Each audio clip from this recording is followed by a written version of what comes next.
Everybody, we're just going to give 2 seconds whilst we just wait for the final stragglers, and then we're going to start. Just bear with us for a moment.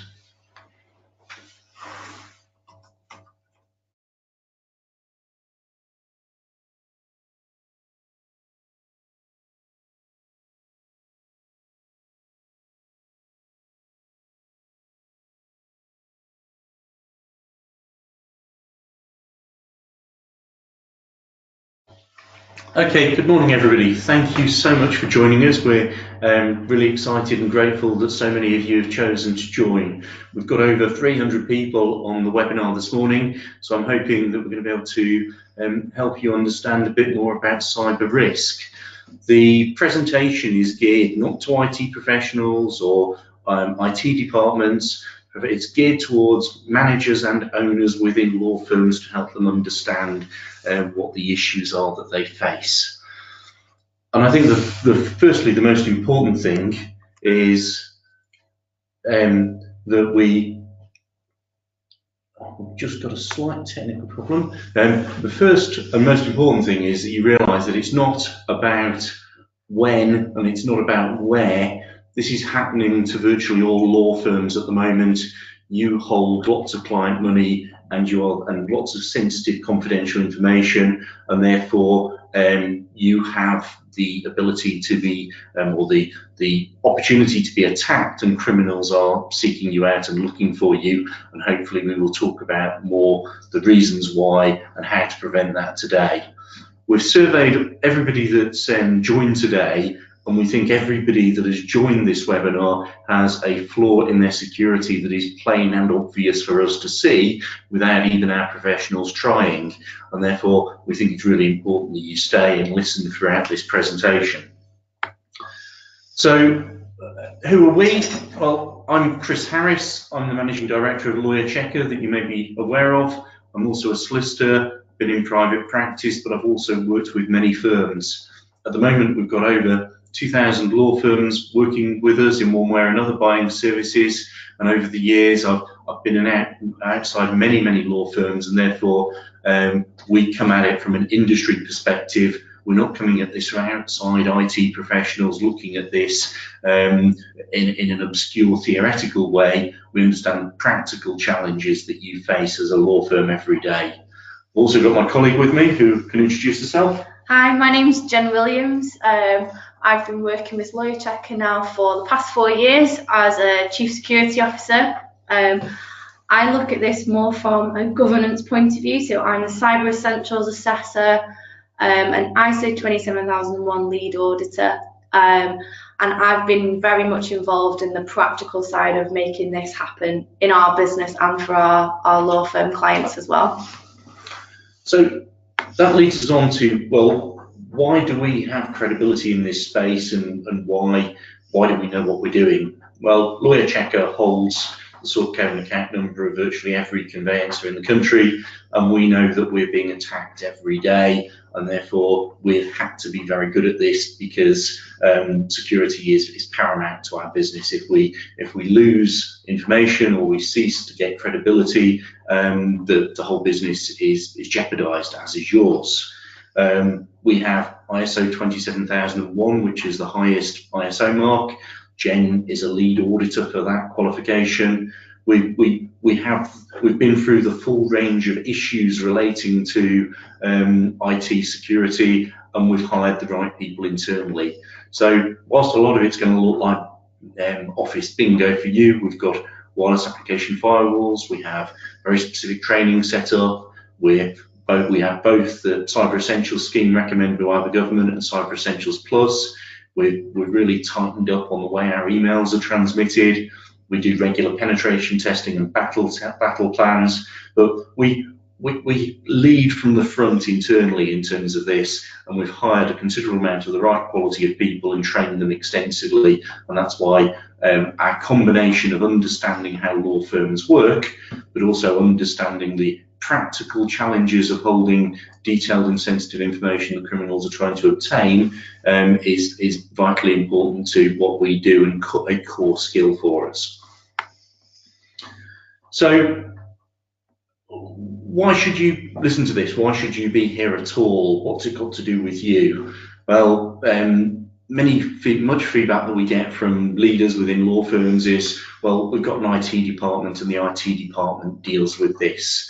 And with best will in the world, there's very, very few IT departments that we see that are cybersecurity experts and have been on very, very specific courses, the types of courses that Jen's been on, and the awareness of the issues. And often the IT people within law firms just aren't aware of the vectors of attack fully, or aren't aware of the things that they can do to protect them. But much more importantly than that is actually, when it does happen, who's going to be the person that talks to the media? Who's going to answer to the regulator? Who's going to be the person that picks up the phone to the bank? Who's going to deal with the professional indemnity insurance? And more important, who's going to be the person that answers to the clients? And invariably, in those situations, it's going to be you as the leader and the owner and the manager of the firm. You are likely to be held accountable by your regulator, by your insurer, by the media. And therefore, it's you that wakes up to the nightmare scenario rather than your IT team. And whilst it's absolutely appropriate that a lot of this is delegated to your IT team, there is a level of understanding and competence that you need as a leader to be able to make sure that you can sleep at night and answer those questions should the uncomfortable reality occur. This is all down to you being a leader and taking authority, responsibility and accountability, and building the right culture within your firm, because it isn't just about your IT team.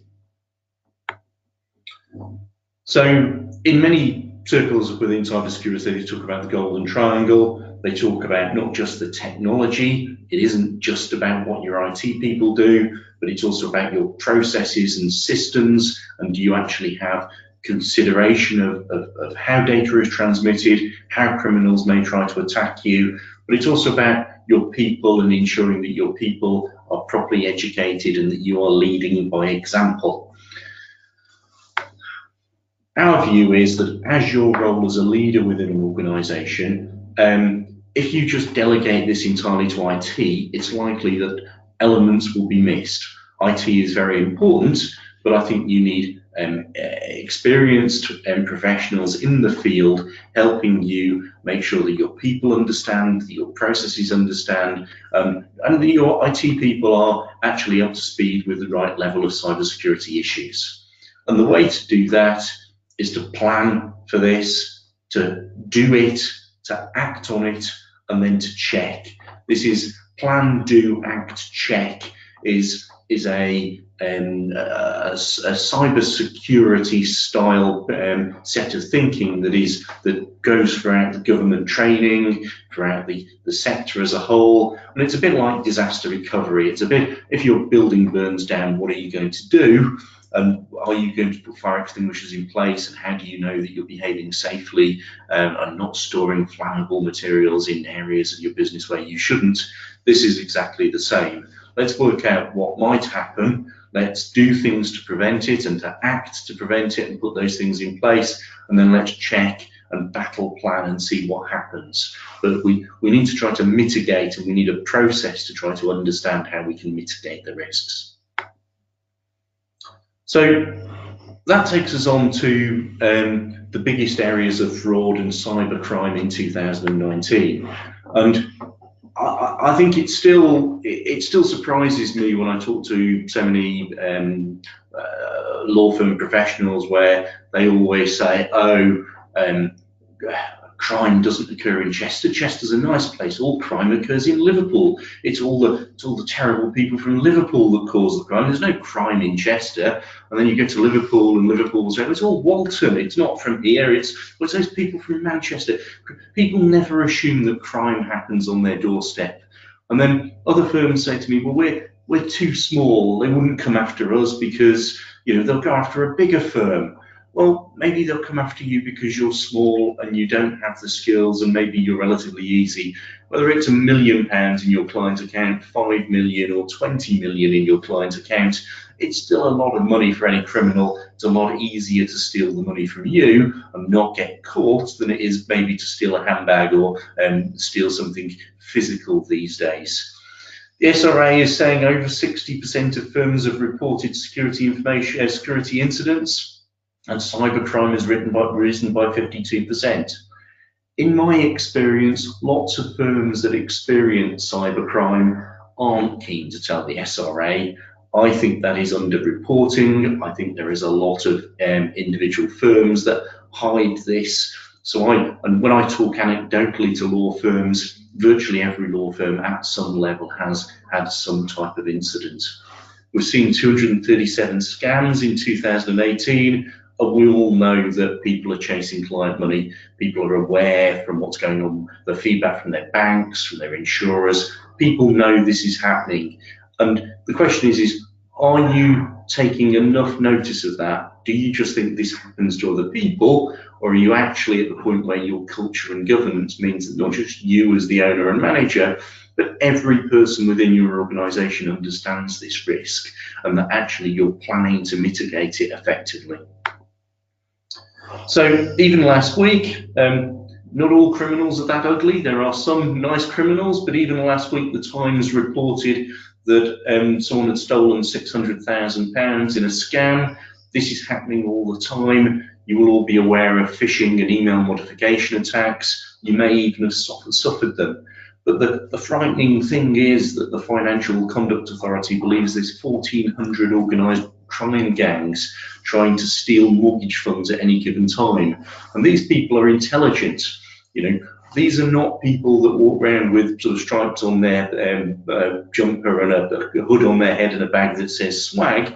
These are intelligent IT professionals in multi-jurisdictions using business process automation, AI, and other processes and opportunities to attack you. These are clever criminals. These are not just your average criminal that you'd imagine would steal something from your home. So Chris, I think we think that of those 1,400 organised crime gangs, there are actually 30 of them that have equivalent powers of nation states, which is frightening, isn't it?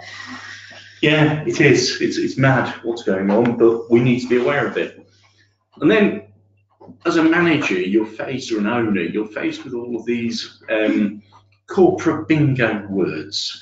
So whilst as a conveyancer you might know, well, you will know what a restriction is, what a requisition is, what an easement is. There's a whole series of language that you're probably sort of aware of that sit in the background, but quite honestly, have got their own language and their own lexicon that sometimes is confusing. And whilst I don't think you need to understand all of these buzzwords that I think often are created by spotty teenagers in the back room, you know, vishing and phishing, you know, the point is you need to know basically what these are and how people are trying to get the data from you. So whilst there's a lot of corporate confusing language here, I think it's quite important that we go through each of these just quickly, just so you've got an idea of what's called the vectors of attack and how criminals may try to get you. So if phishing is probably the one that gets talked about most often, and that's because this is really common at the moment. So this is essentially people hacking.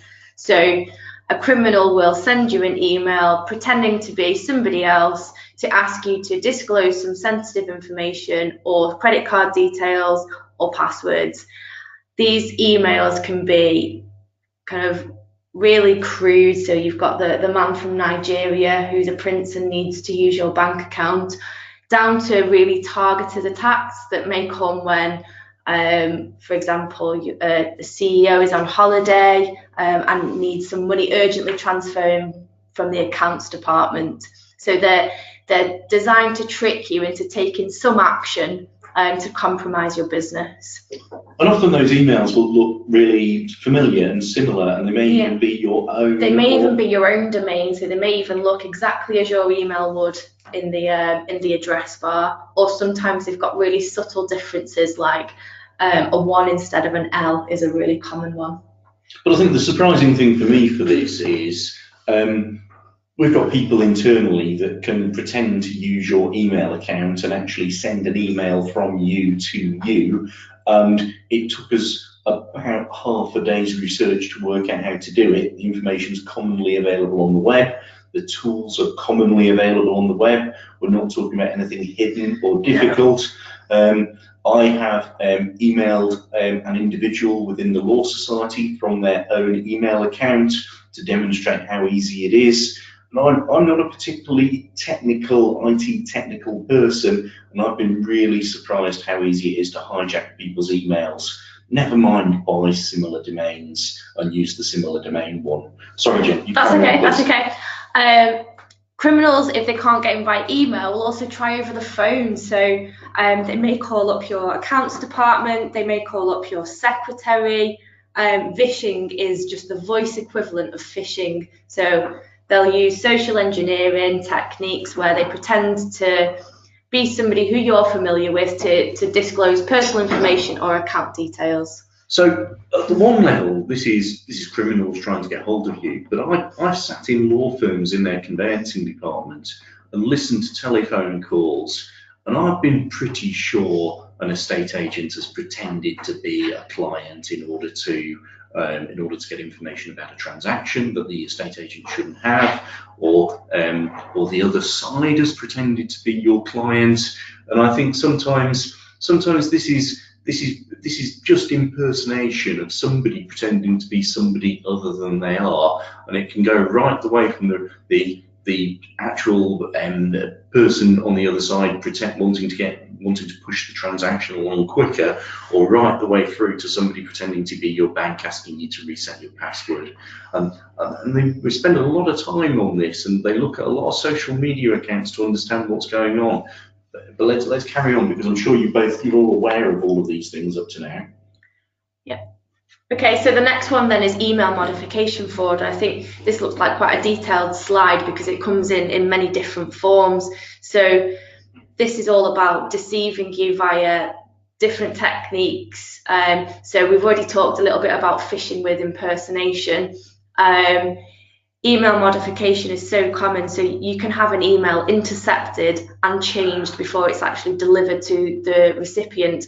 So just imagine you're emailing your client to ask them to transfer funds. This email gets intercepted along the way, and actually the bank account details are changed from yours to a criminal, and then your client unwittingly will transfer their money to a criminal's account.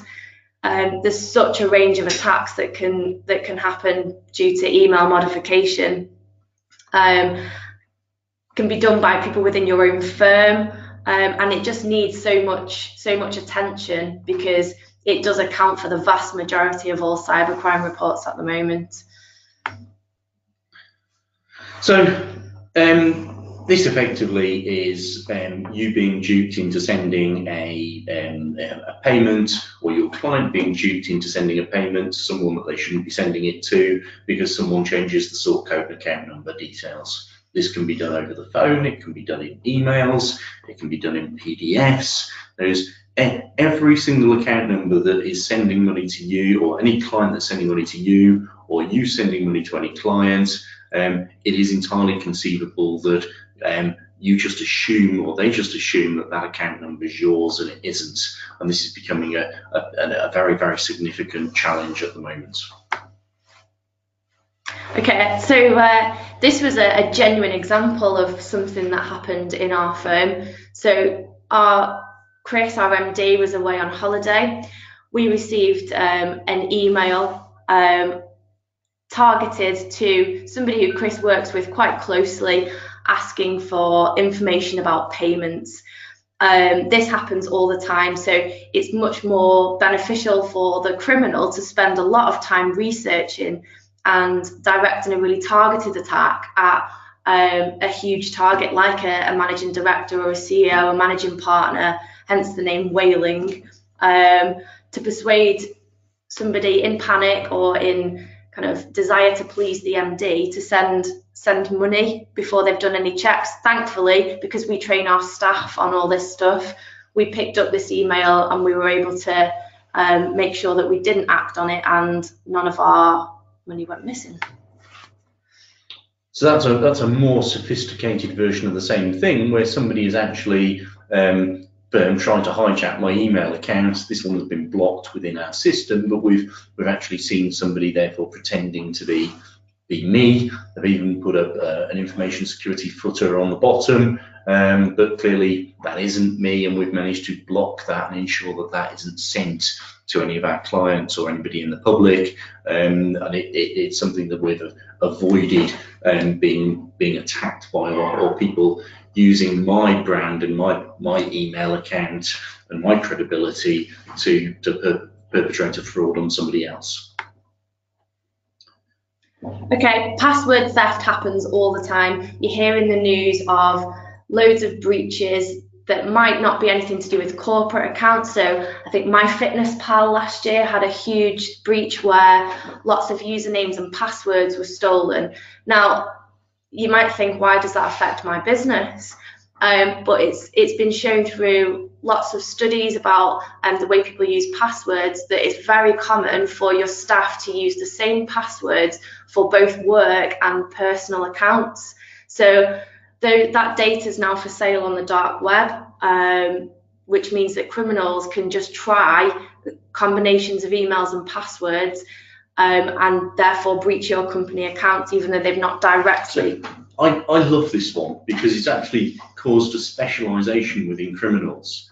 So there's actually criminals out there just trying to harvest passwords, and they can do that by putting fake Wi-Fi near McDonald's or fake Wi-Fi near Costa's, and your staff go in and they log onto their Facebook account and their Facebook password is stolen. And that's then published on the dark web, and it's relatively, we can get on the dark web, we've been on the dark web and we can see this happening. Again, surprisingly easy, given the way that it's portrayed in the media as something that you couldn't find and you couldn't get onto, and it's all very difficult to see, but you don't have to Google them. It's just like being X directory. It doesn't mean you don't exist, you just have to know the right number.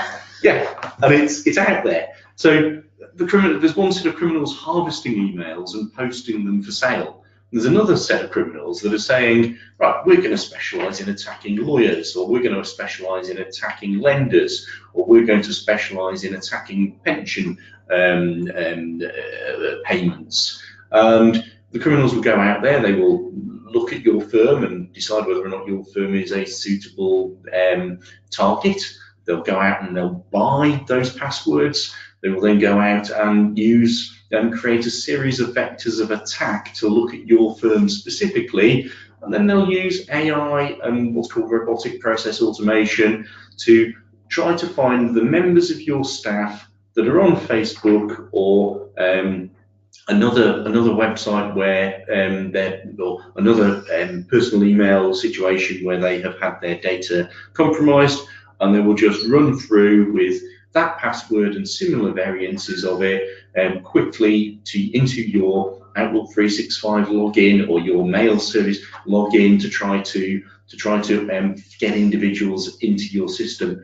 And then they'll probably sit there.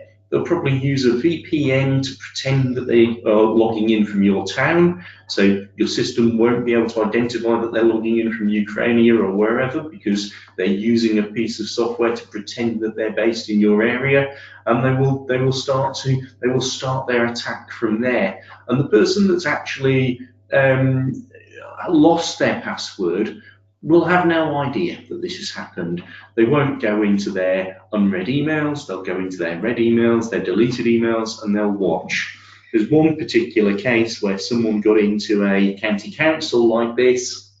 Over 2 years, they managed to get into sort of 256 different people's usernames and passwords, and it was suspected that was China about a large tender that county council was doing.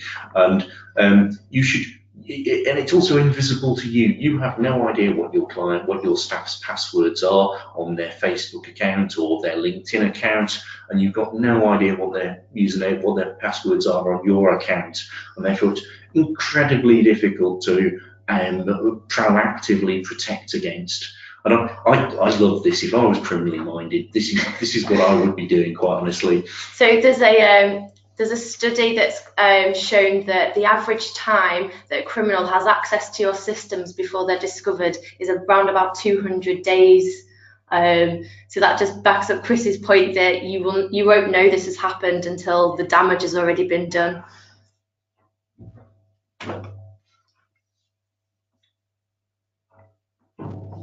So it goes back to acknowledging that you understand that you are a target, recognising that there are any number of ways that they're going to come at you, many of which are electronic, some of which are physical, some of which are via your social media accounts. And then the question is, well, how do you start to plan for this? It's all well and good understanding what fishing or vishing or whaling or spearfishing or whatever the buzzword of today might be, but the reality is, what tools are out there for you as a leader to help you plan and organise your business to mitigate and minimise the chance of you getting attacked? I think it's really difficult actually, because there's so much advice out there on what to do. As a leader, it's really difficult to know where you should go first and where the kind of your biggest vulnerabilities are. Now, there's a series of schemes that are really, really helpful to you as a leader, because they provide some independent verification that your setup is secure.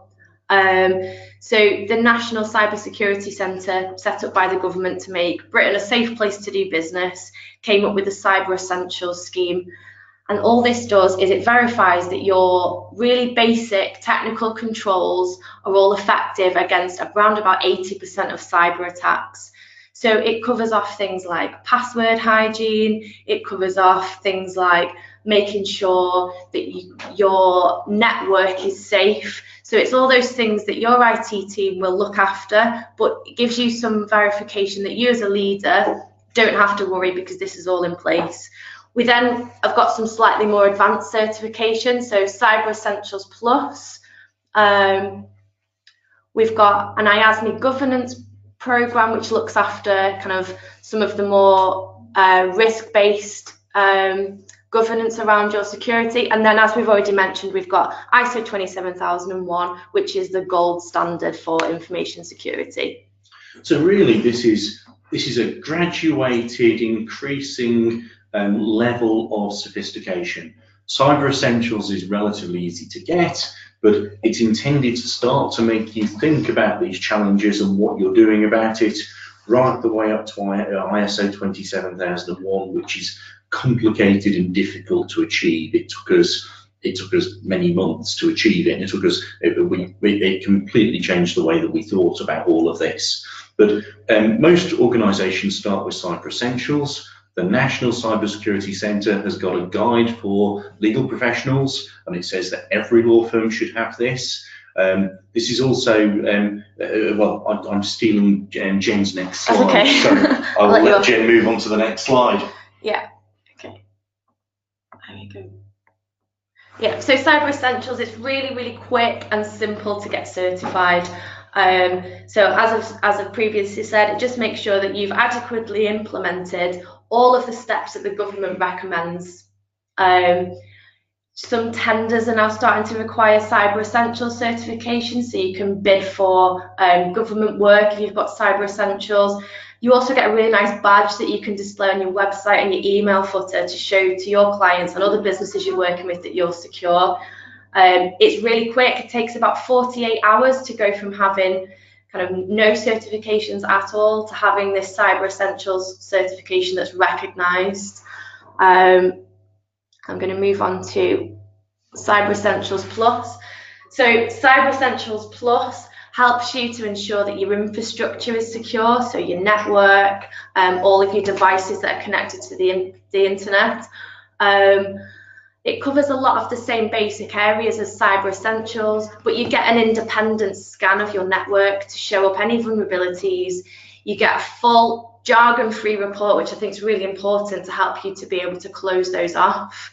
Again, you get an enhanced badge, which shows that you're certified up to Cyber Essentials Plus standard, and it's a really good way for your IT team to demonstrate to you that they've taken care of all of those vulnerabilities that could be exploited. So increasingly we're seeing PLCs, insurance companies, local authorities requiring in tenders that you have these things.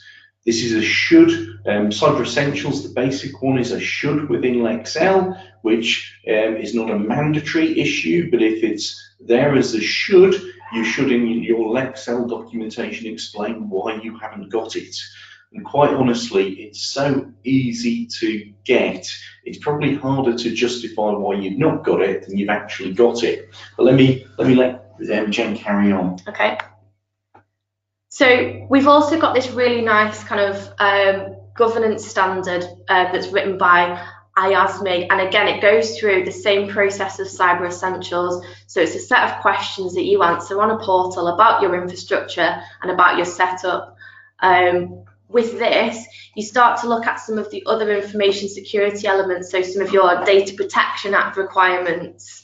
And you actually, in this certification, you get 2 badges because you gain Cyber Essentials and you gain this IASME governance standard as well. So it's one step closer towards ISO 27001, maybe more suitable for those firms who haven't got the kind of budget that's needed to go for ISO 27001. And then we have our ISO 27001 gold standard. Now, as Chris said, when we implemented this in our business, it completely changed our culture and the way we thought about information security. So this is the standard that we implemented that made our operations department as well as our accounts department think about information security, whereas maybe previously it would have just sat with our IT team.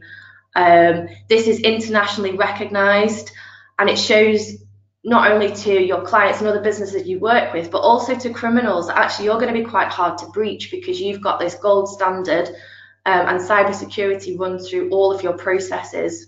It's probably not as worth it for them to try and attack you because you do look after all elements of security. And all of these things are visible. Criminals can look up on registers to see whether or not you've got these things or not. And therefore, if I was a criminal, I'd go for the people that haven't got them.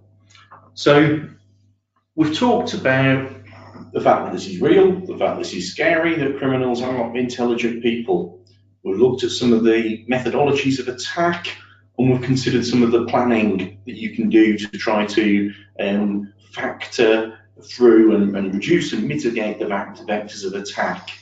So what we then thought we'd come on and do is talk about some of the practical things that you can do as part of your implementation of Cyber Essentials, as part of your implementation of your risk management, and that takes us through to closing the risk. And we think the first and most important thing to do is to actually have security champions through your business. People that care about this stuff, that can come together, that can look at all those things that you as a leader and a manager can't see. So you won't know whether or not the most junior person in your accounts department keeps their password on a piece of paper in their desk drawer. You won't know whether or not people actually check to see who they're talking to as real people in every case. One of the most difficult things about being a law firm is auditing your staff, but also changing the culture. So what we do here is we have a series of people in every department that come together. They get lunch bought for them. They get an extra half day's holiday because we think being a security champion is important. And we think it's important to raise and demonstrate to the business the importance of this. And we train those people intensively, and we expect them to be ambassadors throughout the business for our cybersecurity risk management. I think it works really well in our business because these aren't departmental heads either. These are kind of a range of people across the business, aren't they? Yeah, these are interested and passionate people that don't want the business destroyed, and they actually enjoy these issues, and they want to show that they're doing well. So we've got relatively junior staff in it, we've got relatively senior staff in it, but it's about creative. This doesn't come, everybody has to do this but me. This hasn't come from, I have to do this but nobody else has to do this. This is, we all have to do this. And then the next point is, from a leadership perspective, have it as a standing agenda at your management meetings and your board meetings. Whilst it may be more interesting to talk about fee income, or more interesting to talk about the latest case, or who's won the next new big client, actually having a standing agenda item demonstrates to your insurers, your bank, anybody that's in your business that you treat this seriously. And you need to talk about how often have people tried to attack us last month? What is going on? How are we training people? What are the vectors of attack? Is John taking a big pile of boxes home with him in his car every Friday night, and could criminals steal the files? these types of issues are issues that you need to think about, because criminals are looking at what's going on, and that goes to you leading from the top. And however much you have got files to do and you've got other important matters, HR, debt, WIP, it's all the challenges that you face as a manager, unfortunately, this is something that you're going to need to know about. And I'd recommend that you sign up for one of our websites, which is called Today's Legal Cyber Risk, which is all about helping law firms and managers understand the context of the attack that they're in.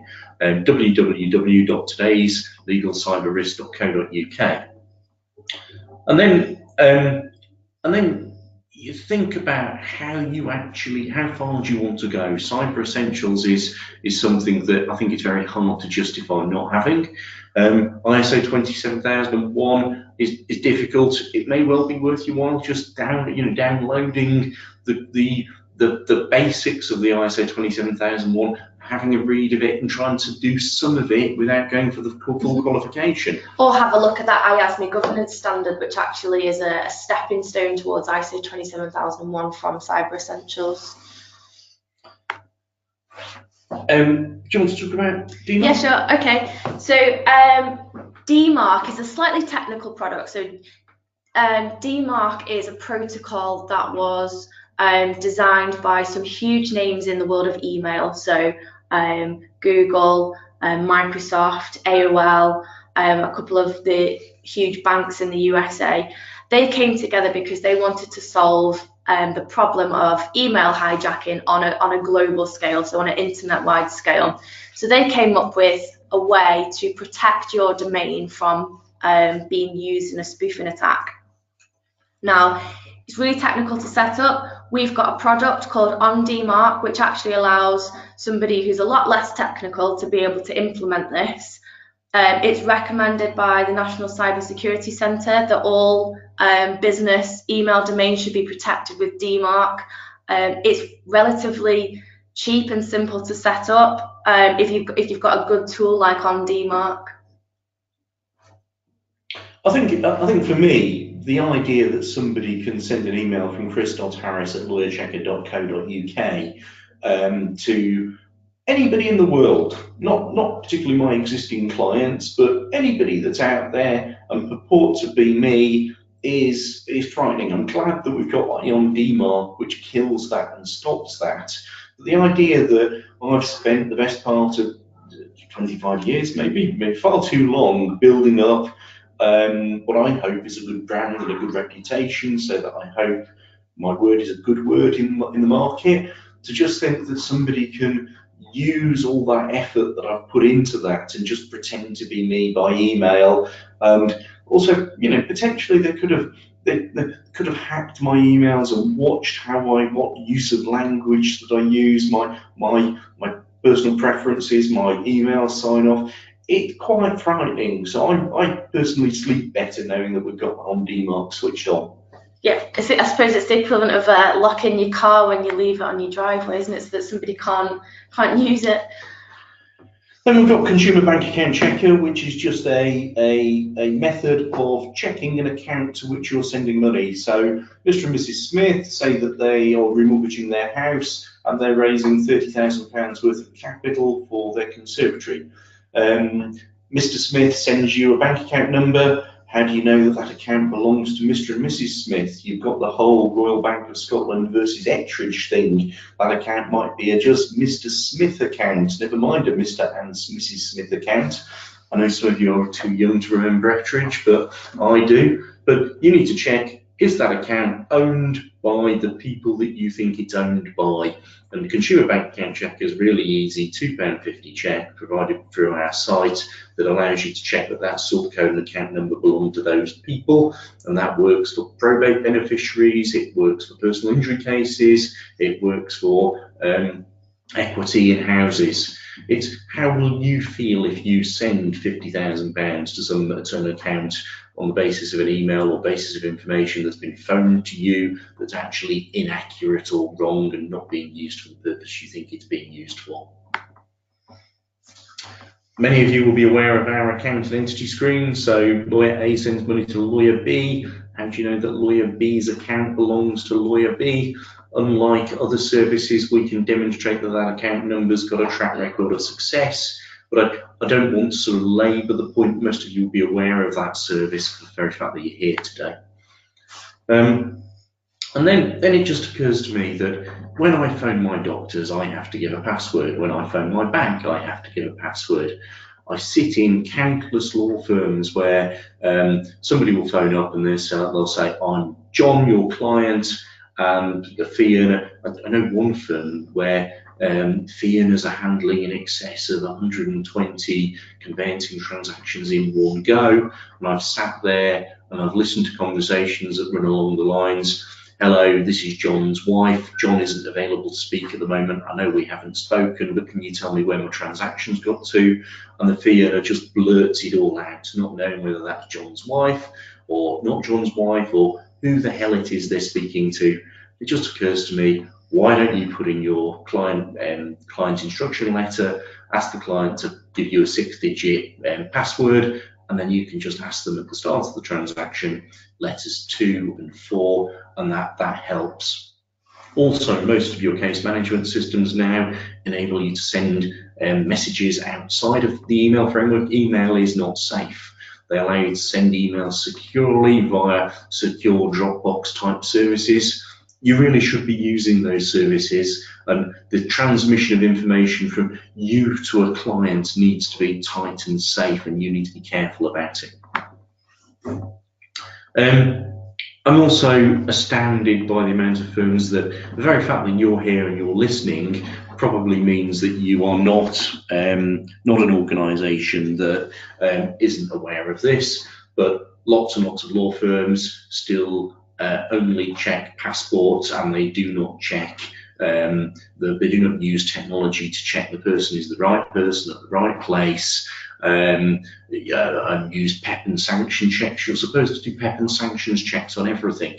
If you, and people assume that, again, this is I live in Chester, we don't have politically exempt people in Chester because they're all in London, and therefore we're safe because John Smith, who lives in a bungalow 2 miles away in a nice leafy village, probably isn't politically exposed. You've got no idea who John is related to, who his children have married, or what's going on. You really should think about using what's going on out there. Increasingly, there's biometric tools which allow images of people to be cross-referenced against the chip in their passport or the photo on their driving license or their passport.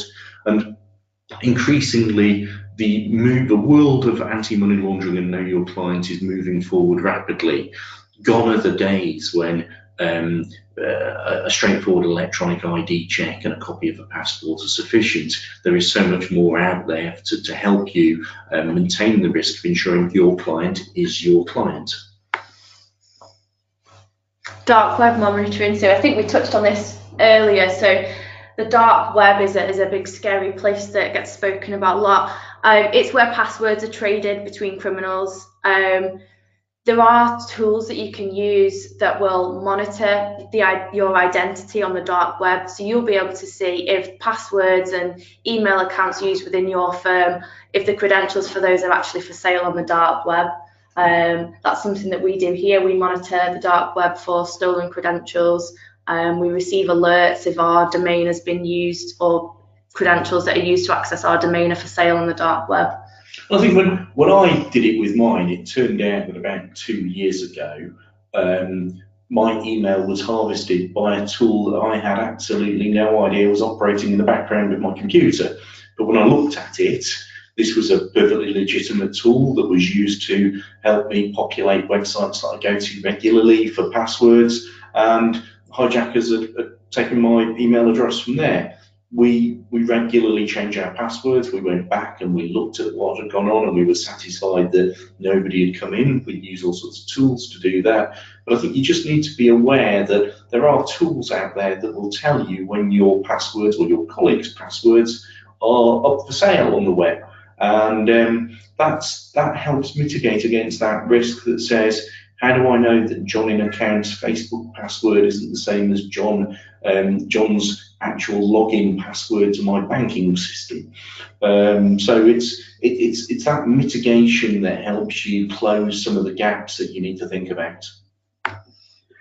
And then the amount of firms that still don't have web application firewalls. Well, these are firewalls that sit on your website to stop criminals hacking and changing your website, and secure socket layers. You can see in the image that Google now basically says if you've not got a HTTPS site, it will show that the site is not private and not secure, which is really bad from a sales perspective and people going to check your site. But equally, you need to be aware that it's not just criminals that are out to get you financially that are trying to get you. It could be hacktivists that are taken umbrage by the fact that you're acting for somebody that is selling the garden that's full of newts to a care home to build a great big care home on this site of what they think is environmental interest. You may have absolutely no idea what your clients are up to, but if hacktivists, environmental or otherwise, find out what you're up to, there are law firms that have suddenly found that their website has been changed and strange pictures and images put up on it. And quite honestly, do you want to be describing that to your clients? Do you want to explain why your website has suddenly changed and strange images and people are making political points on your website? Often within firms, lawyers can often be quite political. You may have a colleague who has particularly strong views about Brexit one way or the other, might be standing in a local election somewhere. There's lots of people out there that will quite enjoy having a pop at your website if you've not got it secured properly, and you should consider the profile of your individuals within your firm and have the hygiene factors that just help protect you against these types of issues. Yeah, you should also train your staff not to ever log into or send credit card details over a site that's got this symbol of not being secure. It essentially just means that they're broadcasting that data to anybody who wants to listen, which is quite scary. Staff training. So we do a lot of staff training here around security. So every single person, before they're given access to any of our equipment, is trained on how to create strong passwords, is trained on how to spot phishing attempts. Chris makes a point that don't assume your IT department are experts, they will lie to you. I don't think this is meant in a... The amount of law firms, the amount of IT departments we come across where a leader will say, okay, I take all this on board, I understand this presentation, I will go and implement it. And they go to their IT department and they say, make it so. And the IT department will come back and say, we don't need this, or we've got this. And actually, surprisingly, the firms don't. And I think often it's because IT departments don't want to be caught out and have people tell them that they're maybe not where they want to be. They're also not specialists, are they? Yeah. And often it's naivety. Often they genuinely believe they've got these things and they haven't. And I do think of all the areas of your business. You use an Excel consultant or external auditors to look at your files. You will bring people in for very, very specialist things like tenure in your case management system. You'll go to a medical advisor for a medical expert report on a case. I think Cyber Essentials is one area where having an independent, third-party, trusted provider to stand back and not have any vested interest in saying one way or the other way you are, I think is quite important for you. But I think it's about trying to ensure that everybody in your organisation is working together and understands the vectors of attack and how to protect yourself against them. So we also test, we've mentioned this earlier on, we test our environment to see what would happen if an attack were to take place. This is one of my favourites. Somebody once said to us, why are we testing pens? We're not testing pens. I'll let Jen explain what it is. So, penetration testing is essentially where you get somebody who's I mean, they're not criminal, but they have all the same skills. They might have a criminal history and now they're one of the good guys, but they will try to actively hack your system and report the faults to you so that you can close them off and make sure if this was a genuine attack that they wouldn't be able to get in. We also, this is a controversial one, we also regularly phish our own employees. We send out emails pretending to be, for example, from Microsoft saying that your inbox is full, you need to log in to request more storage. When we first started doing these, it was frightening how many people would give me their passwords so willingly, but we were then able to build that into training. We were able to identify those people who posed a risk and give them some extra training. We simulate Friday afternoon fraud. We simulate all kinds of attacks. We also regularly audit ourselves. We've got an internal audit program that means that at least once a month we'll do an audit of a key process. So it might be somebody calling in to change some account details with us. We'll audit the response to that from our staff. It could even be sending someone to try to get into the premises during the day and see whether or not they can find their way in. It isn't all cyber, it's also about physical risk. But I think the important thing here is at a certain stage, most organisations will have some type of disaster recovery plan. In the event the building burns down, what are we going to do? And I think often more firms don't say, well, okay, we come in on a Friday afternoon after lunch and the bank account is empty. What do we do next? Who do we need to speak to? Which part of the police do we speak to? Actually sitting down and saying, well, what happens in these circumstances? What happens if we get crypto locked and we can't get into any of our files and everything's locked and we've got an email from criminals saying pay us 200 bitcoins or you can't have your files back? What do we do if somebody asks to send £50,000 to the wrong place and we inadvertently send £50,000 to the wrong place? Or what do we do if a client sends £50,000 to you and it's not you? So just sitting down and battle planning these things, A, helps you prepare in the event that it happens, but B, raises the awareness and goes to this embedding of culture, this level of importance for you as the leader and the owner of this business to be talking to your staff to demonstrate that you do actually care about all of this stuff, because it will be an awful, awful day, the day that your bank account is empty and you've got to explain to everybody why and what you did to prevent it. And if you haven't done anything, you're going to find it very difficult to sleep. So we've looked at the people that have attended this conference webinar. We might be a day or so out of date. So if you signed up late, we may not have included you in this, but 12% of the firms that have signed up for this have already got Cyber Essentials. Every time we do one of these presentations, we see that going up quite quickly. So if you're in the 88% that's not doing this, this is becoming increasingly the norm. 6% have got Cyber Essentials Plus. Only one firm has got ISO 27001. 4% of you have got the DMARC application set up correctly on your emails that stop people stealing your identity. But quite obviously and clearly from what we can see, there's some basic settings in people's emails that aren't set up correctly, and none of you have actually got your email set up as securely or in the manner that is recommended by the NSCCC or most of your providers.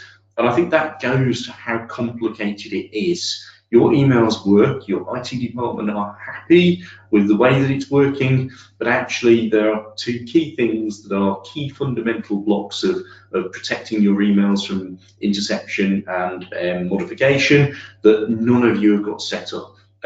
Complicated, detailed stuff, but you as a leader need to be aware that these are risks. There may be risks that you've chosen to take, but we would say in this day and age, these should not be risks that you choose to take or risks that you walk into without any knowledge. So that takes us back to plan, do, act, check. I realise that we've been going for some time now, so I need to speed up to close this off. I'll just quickly see if we've had any questions come in whilst we've, some people have, I should have mentioned it at the start, to mention that if you've got any questions to ask. Some people of you seem to have found the functionality to do that, but didn't help I didn't say, so I'm sorry. So I think we've got, let me just look. Yep, somebody's asked us, how do we get Cyber Essentials? Do you want me to answer that? Yes, please. Okay, so Cyber Essentials, it's an online assessment. So if you decide that you do want to do Cyber Essentials, you can contact us at support@lawyerchecker.co.uk. We can arrange for you to have access to the assessment portal. You can submit your answers, and within 48 hours, one of our assessors will mark it and either issue you with a certificate or advise you on the areas that you need to close off. So it's actually really straightforward. It costs £350, and it's a really, really good starting point to start to think about some of these processes. The other question that somebody said is what impact does this have on our professional indemnity insurance? And I'd love to wave a magic wand and say if you've got some of this stuff in place, you will get discounts, but that's not the way the insurance market is working at the moment.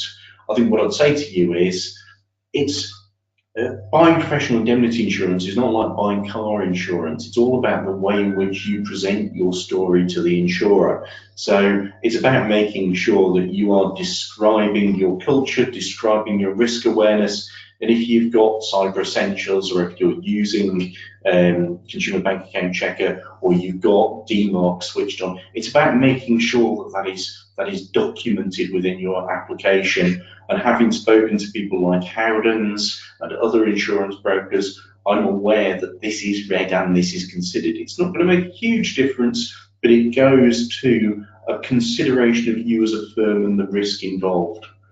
So. Yeah, I know we have had another couple of questions come through actually while we've been answering those, Chris, but I think if it's okay, we can answer those after the webinar, can't we? I can give some direct answers to those people who've asked further questions. Yes, and I'm just conscious of time, so I think we'd just like to say thank you very much for attending. We know that we can see that we've had very, very little drop-off rate, and people have stayed in this webinar for a long time. And we can also see that the machine tells us something about attentiveness, and you've all been very, very attentive and listening, which is really great as well. So I'll be interested for any feedback.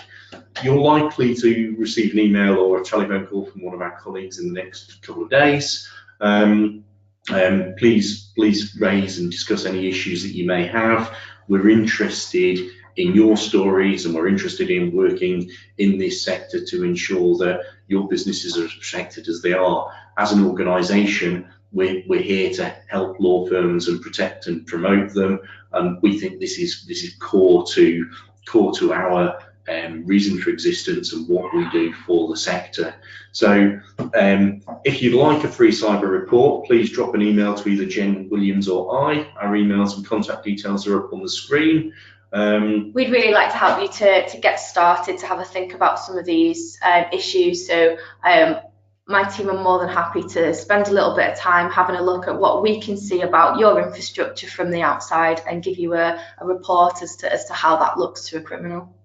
Brilliant. So only finally goes to say thank you so much for your time. We really appreciate it, and we hope that you will continue to work safely and you will not face any of the disruptive consequences that maybe we can help you mitigate. So thanks again. Thank you very much. Cheers. Bye-bye.